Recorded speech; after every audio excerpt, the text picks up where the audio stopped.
Hello everyone and welcome back to the second part of our class about SVM. Today we will see a little bit about soft margin SVM. Then first we have to understand what hard margin SVM means. Let me explain what we did before. As we explained, our goal is to split this data set into two separate groups.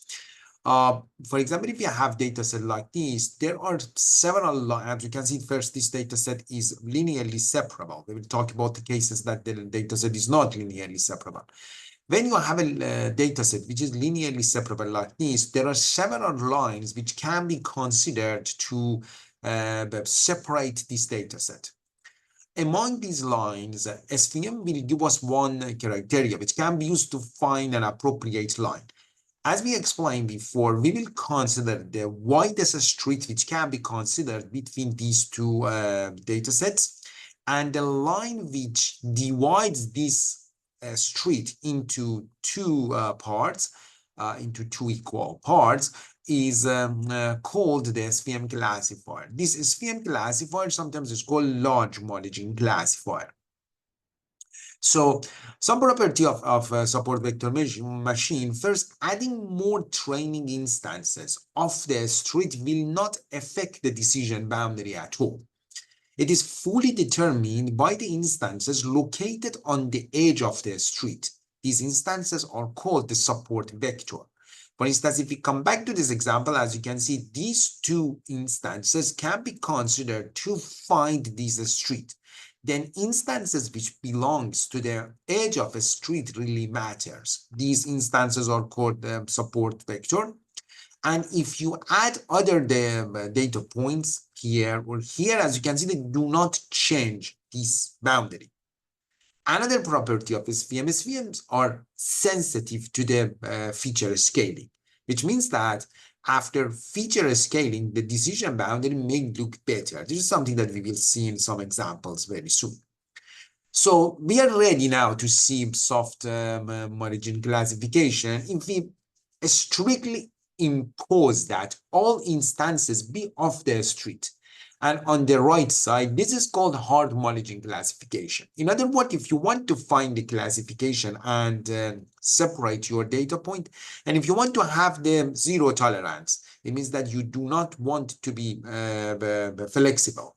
In this case, you want to find a line which separates your data set and you do not want to have any error. In this example, it means that you are doing hard margin classification. This kind of classification has two main issues. We will see this. Number one, it only works if data is linearly separable. As we explained before, and we will see some more examples soon, there are many data sets which are not linearly separable. Then if we do not have any flexibility, it is possible that we cannot find any line at all to separate them. And another issue, it is quite sensitive to outliers.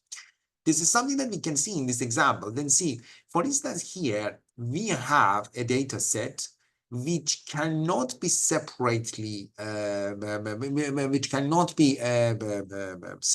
linearly. The reason is that we have this outlier. Then when you have this outlier, if you want to consider hard margin classification, as you can see, it is not possible to find any line. But here the issue is that if we are very strict, no line can be found. But if you have a little bit flexibility, as you can see, because we have just one outlier, it is possible to separate this data line. So this is another issue to see the sensitivity of outliers. And here, as you can see, we have this outlier here. And here, if we consider the widest possible street by considering the support vectors, as you can see, this street is the widest possible street, and this line can be considered as the SVM classifier. Okay, so then as you can see, this hard margin classification can be very sensitive to the outliers. So in order to fix this issue, we prefer to be a little bit more flexible. Being more flexible means that We can find a good balance between keeping the street as large as possible and limiting the margin violation. It means instances that end up in the middle of a street or even on the wrong side. This way of splitting the data set is called soft margin classification. So soft margin classification is a kind of coordinating between two important features. It means that we want to have the widest possible street, and also we want to control the number of points which are violating our classification. Coordinating between these two are important.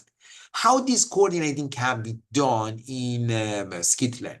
In Skitland, unfortunately, we have one hyperparameter which is called C hyperparameter. By C hyperparameter, we can control the balance between the widest of the street and margin violation by adjusting this C parameter.